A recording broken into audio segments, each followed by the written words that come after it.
പ്രിയ രക്ഷിതാക്കളെ, കുട്ടികൾ മലയാളം എഴുതുമ്പോഴും വായിക്കുമ്പോഴും ഉള്ള തെറ്റുകൾ പരിഹരിക്കാനാണ് ഈ വീഡിയോ. ഓരോ അക്ഷരങ്ങളുടെയും ശബ്ദങ്ങളും അവയുടെ ചിഹ്നങ്ങളും കുട്ടികൾക്ക് മനസ്സിൽ തറവാകുന്നതുവരെ പലതവണ കുട്ടികളെ ഈ വീഡിയോ കാണിക്കണമെന്ന് ഓർമ്മിപ്പിക്കുന്നു. പ്രിയ കുട്ടികളെ, ഈ ക്ലാസ്സിൽ പറയുന്നവ ശ്രദ്ധയോടെ കേട്ട് പഠിക്കണം. ഓരോ ചിഹ്നവും വരുന്ന 2 വാക്കുകൾ വീതം ദിവസവും നിങ്ങളുടെ പാഠപുസ്തകത്തിൽ നിന്ന് കണ്ടെത്തി നോട്ട്ബുക്കിൽ എഴുതി വെക്കണം. നിങ്ങൾക്ക് തെറ്റില്ലാതെ എത്രയും വേഗം എഴുതാനും വായിക്കാനും പറ്റും. നമുക്ക് ക്ലാസ് തുടങ്ങാം. നമ്മൾ അക്ഷരം പഠിച്ചപ്പോൾ സ്വരാക്ഷരങ്ങളും വ്യഞ്ജനാക്ഷരങ്ങളും പഠിച്ചിട്ടുണ്ട്. ഈ സ്വരാക്ഷരങ്ങൾ ഓരോന്നിനും ഓരോ സ്വരമുണ്ട്. അത് മറ്റക്ഷരങ്ങളുടെ കൂടെ അവയുടെ സ്വരം കിട്ടാനായിട്ടാണ് നമ്മൾ ചിഹ്നങ്ങൾ ചേർക്കുന്നത്. അപ്പം ഓരോ അക്ഷരത്തിൻ്റെയും സ്വരം കിട്ടാനായിട്ട് മറ്റക്ഷരങ്ങളുടെ കൂടെ അവയുടെ ചിഹ്നമാണ് ചേർക്കുന്നത്. നോക്കൂ, ഒന്നാമത്തെ സ്വരാക്ഷരം ആ എന്നാണ്. ആ എന്ന സ്വരത്തിന് ചിഹ്നമില്ല. അതുകൊണ്ട് തനിയെ നിൽക്കുന്ന അക്ഷരങ്ങളുടെ അവസാനം ആ എന്നുള്ള ശബ്ദം നിങ്ങൾ കേൾക്കാം. ക, ച, ത. ഞാനിത് പറയുമ്പോൾ ആ എന്നുള്ള ഒരു ശബ്ദം നിങ്ങൾ കേൾക്കുന്നുണ്ടോ? അപ്പോൾ നോക്കൂ, തനിയെ ഉള്ള അക്ഷരങ്ങളുടെ അവസാനം ആ എന്നുള്ള ശബ്ദമാണ്. അതിന് പ്രത്യേക ചിഹ്നം ആവശ്യമില്ല. അതുകൊണ്ടുള്ള വാക്കുകൾ നമുക്ക് പഠിക്കാം. കട, കട. മല, മല. പറ, പറ. ആ എന്നുള്ള അക്ഷരമാണ്. ആ എന്ന അക്ഷരത്തിൻ്റെ ചിഹ്നം ദീർഘമാണ്. കായുടെ കൂടെ ആ എന്ന് വരുമ്പോൾ കാ എന്ന് വായിക്കുന്നു. ചായയുടെ കൂടെ വരുമ്പോൾ ചാ എന്ന് വായിക്കുന്നു. ഇത് ശ്രദ്ധയോടെ പഠിക്കണം. ഇത് മുതിർന്ന കുട്ടികൾക്ക് വരെ തെറ്റുന്ന ഒരു ചിഹ്നമാണ്. അപ്പം ആ എന്നുള്ള ശബ്ദം ചേർക്കാനായിട്ടാണ് ദീർഘം ചേർക്കുക. ദീർഘം കണ്ടു കഴിഞ്ഞാൽ ആ എന്നുള്ള ശബ്ദം ഓർത്തിരിക്കുക. അപ്പോൾ നോക്കൂ, ഇത് കൊണ്ടുവരുന്ന വാക്കുകൾ നമുക്ക് പഠിക്കാം. കാട, പാറ. ഇനി നമുക്ക് ഇവ ഒന്ന് ഒരുമിച്ച് വായിക്കാം. കട, കാട. പറ, പാറ. മല, മാല. നോക്കൂ, അടുത്ത അക്ഷരം ഈ ആണ്. ഈയുടെ ചിഹ്നം വള്ളിയാണ്. കായുടെ കൂടെ വള്ളി വരുമ്പോൾ കി എന്ന് വായിക്കും. ചായയുടെ കൂടെ വരുമ്പോൾ ചി എന്ന് വായിക്കും. ഇനി ഇവ കൊണ്ടുള്ളൊരു വാക്ക് നമുക്ക് പഠിക്കാം. കിളി, ചിരി. നോക്കൂ, അടുത്ത അക്ഷരം ഈ എന്നുള്ളതാണ്. ഈ എന്നുള്ള അക്ഷരത്തിൻ്റെ ചിഹ്നം കെട്ടുവള്ളിയാണ്. അപ്പം കായുടെ കൂടെ ഈ എന്ന് വരുമ്പോൾ കീ എന്ന് വായിക്കും.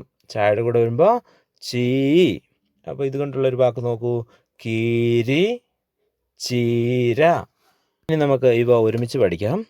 കിളി, കീരി. ചിരി, ചീര. തിരി, തീരം. വിളി, വീണ്ടും. അടുത്ത അക്ഷരം ഊ ആണ്. ഊവിൻ്റെ ശബ്ദം വരാനായിട്ട് കുഞ്ഞിപ്പ് എന്നുള്ള ചിഹ്നമാണ് ചേർക്കുന്നത്.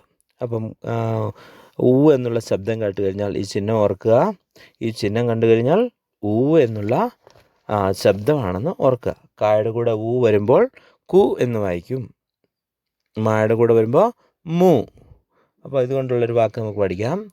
കുട, മുടി. ഊ ആണ്. ഊ എന്നുള്ള ശബ്ദം കിട്ടാനായിട്ട് ഇരട്ടക്കുഞ്ഞിപ്പാണ് ചേർക്കുന്നത്. കായുടെ കൂടെ വരുമ്പോൾ കൂ എന്ന് വായിക്കും. തായുടെ കൂടെ വരുമ്പോൾ തൂ. അപ്പോൾ കൂട, തൂമ്പ. ഇനി നോക്കൂ, നമുക്ക് ഒരുമിച്ച് പഠിക്കാം. കുട, കൂട. മുട്ട, മൂട്ട. പിന്നെ ഇറുവാണ്.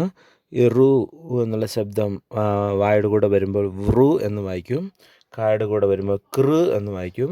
മായുടെ കൂടെ വരുമ്പോൾ മൃ എന്ന് വായിക്കും. അപ്പോൾ ഇതുകൊണ്ടുള്ളൊരു വാക്ക് പഠിക്കാം. വൃത്തി, കൃഷി, മൃഗം. ചിഹ്നങ്ങളൊക്കെ അക്ഷരത്തിനു ശേഷമാണ് ചേർത്തുകൊണ്ടിരിക്കുന്നത്. ഇനി നമ്മൾ പഠിക്കുന്ന അക്ഷരത്തിന് മുമ്പാണ് ഇനിയത്തെ ചിഹ്നം വരുന്നത്. അടുത്ത അക്ഷരം എ ആണ്. എയുടെ ചിഹ്നം പുള്ളിയാണ്. പുള്ളി അക്ഷരത്തിന് മുമ്പാണ് ചേർക്കേണ്ടത്. നോക്കൂ, കായുടെ കൂടെ വരുമ്പോൾ കെ എന്ന് വായിക്കും. ചായുടെ കൂടെ വരുമ്പോൾ ചെ എന്ന് വായിക്കും. നോക്കൂ, കെ കൊണ്ടുള്ളൊരു വാക്ക് നമുക്ക് പഠിക്കാം. കെണി, ചെടി. ഓക്കെ, അടുത്ത അക്ഷരം എ എന്നുള്ള അക്ഷരമാണ്. ഇതിൻ്റെ ചിഹ്നം കെട്ടുപുള്ളിയാണ്. ഇതും അക്ഷരത്തിന് മുമ്പാണ് ചേർക്കേണ്ടത്.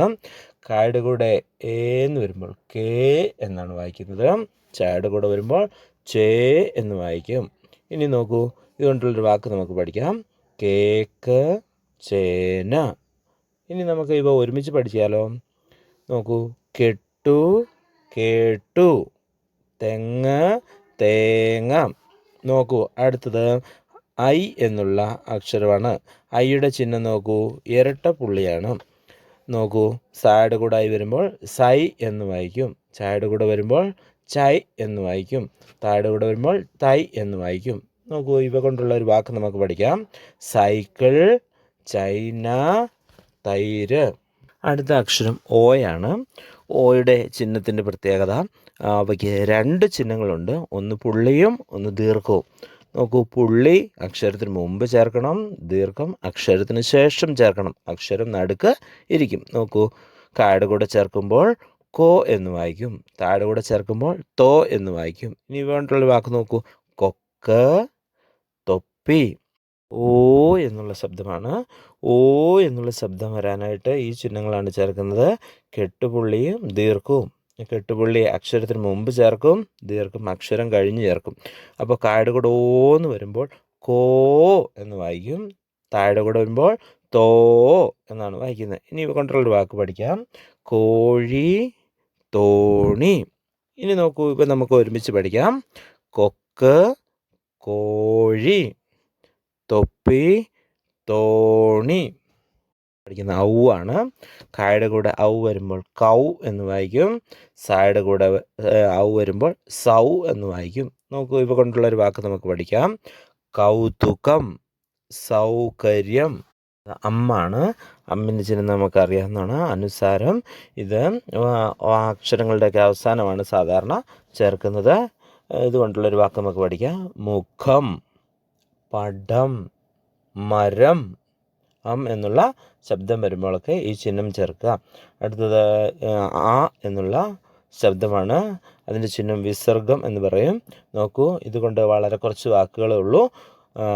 ദുഃഖം, മനപ്രയാസം തുടങ്ങിയ വാക്കുകളൊക്കെയാണ് ഈ ചിഹ്നം ചേർത്ത് എഴുതുന്നത്. ഈ ക്ലാസ് കേട്ട് നിങ്ങൾക്ക് പഠിക്കാൻ സാധിക്കുന്നുണ്ടെങ്കിൽ നിങ്ങളുടെ കൂട്ടുകാർക്ക് ഈ ക്ലാസ് ഷെയർ ചെയ്ത് കൊടുക്കുക.